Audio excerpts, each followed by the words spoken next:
Hey Gundam Maniacs, welcome to another episode of Gundam Explained. In this episode, we're going to be taking a look at the RGM-79S GM Spartan. Yeah, 144 scale.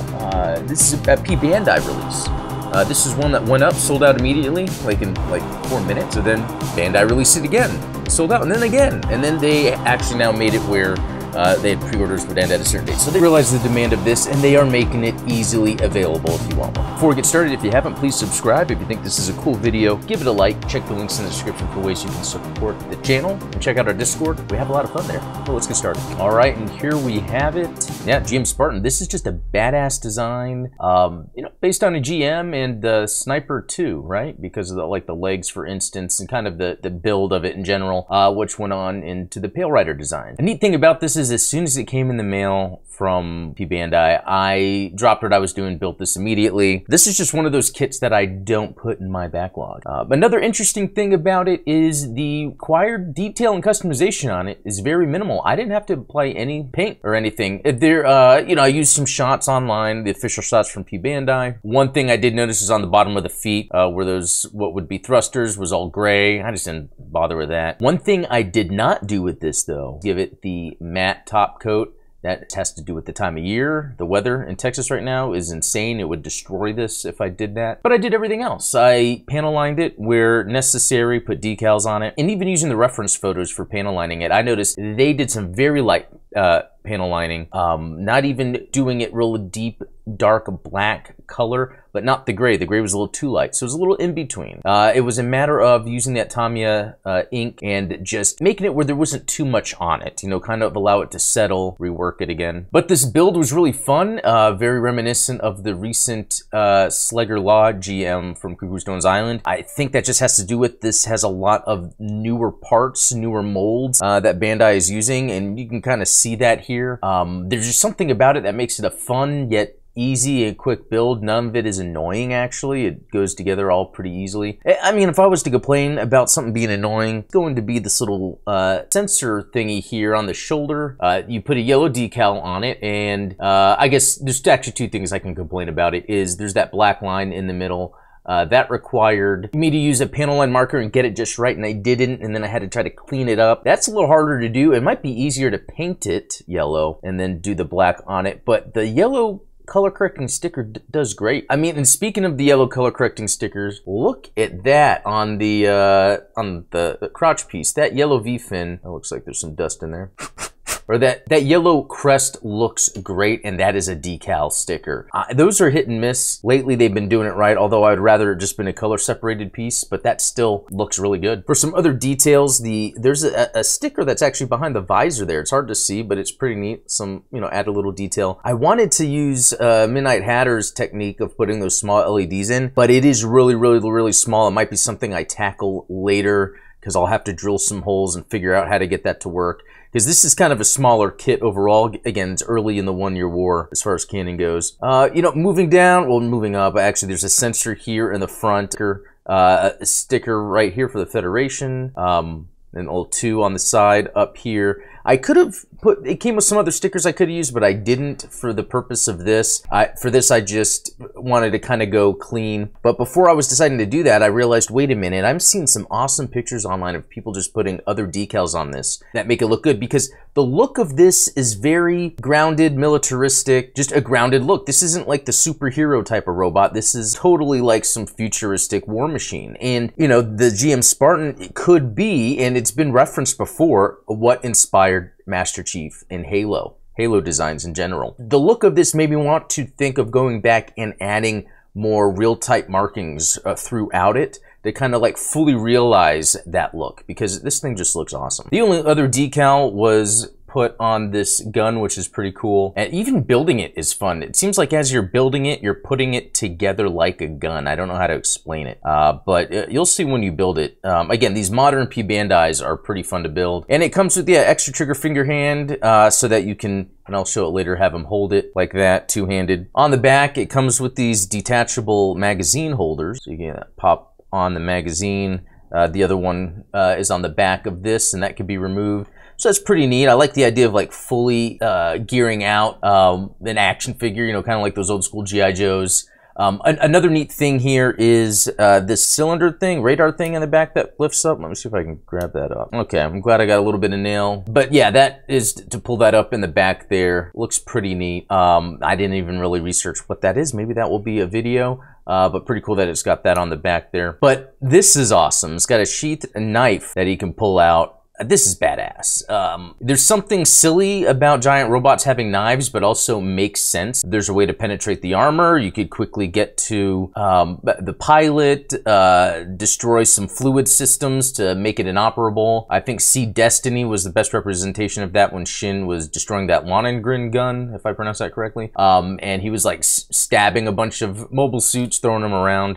It looked pretty cool. The shoulder has these two thingies, and I'm calling them thingies because I don't really know what they're for. They're not like the beam sabers, because the beam sabers are here, which is pretty cool. You can actually, they're on a little attachment that you can like swap these out if you want to, but you can also, because they're beam sabers, plug in the effect parts here, have it on the wrist like that. Side skirts here, pretty cool. Looks like a bunch of grenades right in there. The other one's just kind of normal. So I love the asymmetrical kind of design of that. But yeah, if we want to look at how I panel lined it, again, I went by the reference pictures online and I did my best to, I want to adhere to what they're doing to keep it canon, but I also love how subtle they were with the panel lining. It wasn't deep and anime-like. They really kind of, yeah, again, made it a little subtle. There's not too much to it, but just enough to give it almost like a black wash into the recessed areas that kind of help give it that detail. For, yeah, the detail to stand out. Because again, this is built like a military machine and it does a good job of reflecting that. Actually, yeah, and then there's these things on the side here, which is pretty interesting. Again, I don't know what they are.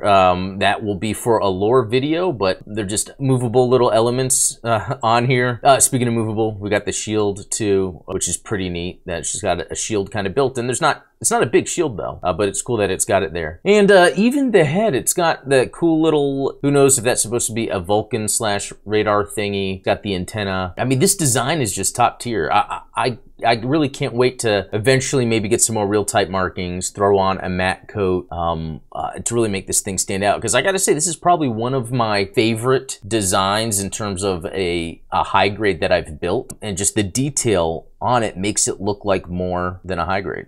And being that it's a P-Bandai, we've got the black and white manual here, which is disappointing. I like to reference the manual, the color portions, because it's cool artwork, but also get an idea of, you know, where would I add some details that are missing. So you have to look online, which I guess future, right? Looking up online. But even the decal instructions here are really just basic of just, you know, put that Federation emblem there, put a number there. I mean, obviously you can do whatever you want. I kind of like, you know, to kind of be as accurate as possible, but I think I'm going to go for getting those other real type markings that they sell online. There's some companies that make some water slides that are for this specifically. And it's like, I don't want to overdo it, but do just enough where there's like, you know, caution or arrows or things that kind of are more functional to the design of it, because I think this kit just screams that. In fact, like, I almost want to buy multiples of these now.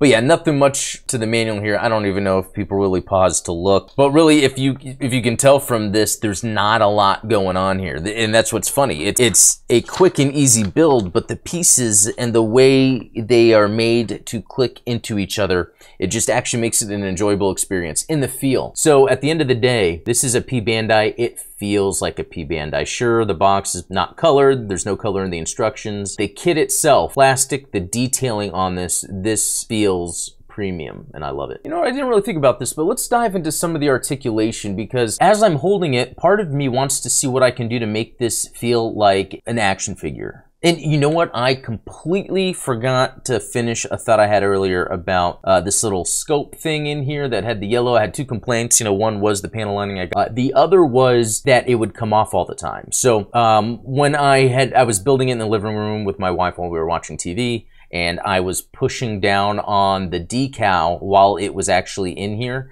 and the thing just went flying. I was on my hands and knees looking for it. My wife found it.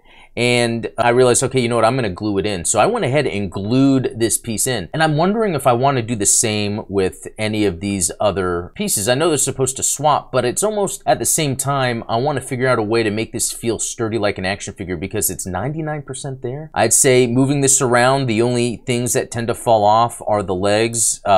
like this. Over time of moving it up and down, I think it gets a little looser on there. That could just be not super gluing it, but maybe using super glue to sort of add more mass to the joint itself, so when you plug it in, it kind of sticks in place even as you're turning it.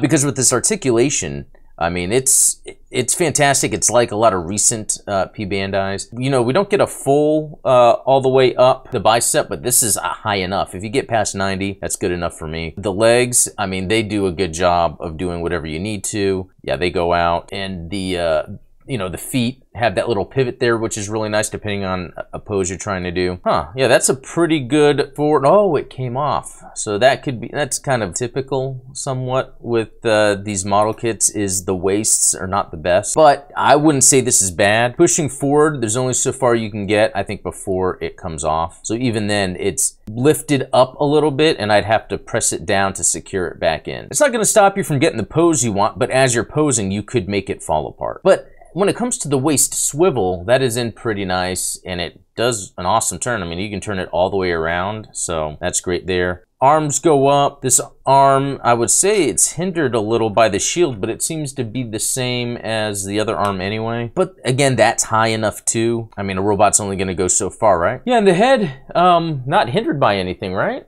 Let's take a look. The back, there's not much to the back. Forward, it's okay. It can turn around, but you can see the elements here by the shoulders or the neck where it does seem to get stuck. So you can't get it all the way around, but I think this is good enough for it to be as sturdy as it is, so it's not falling apart on you. So that just about does it. That's the RGM-79S GM Spartan. Glad to get it. As soon as it came in the mail, it was one of those where, yeah, I'm building it right away. This doesn't even get time in the backlog. This is an insta build, and it was fun. It was easy. The panel lining was easy. Just kind of go light on the black. Don't do too much to it, and it will look great. Use the reference shots online to really get a good look, but also looking at other builds I see online, it's making me want to add more of those markings to even further drive home that realistic grounded military machine look. And when the weather gets better, add the top coat. Anyway, have you picked up this kit yourself? Kind of curious what you think. If you've built it, if you detailed it, share some photos with me. I'd actually like to see that, because I'm curious what everyone's doing with these. These are something I would love to mass build and have an army of. Anyway, guys, thanks for watching. Check all the links in the descriptions. Consider being a supporter. Come join our Discord, but we'll talk later.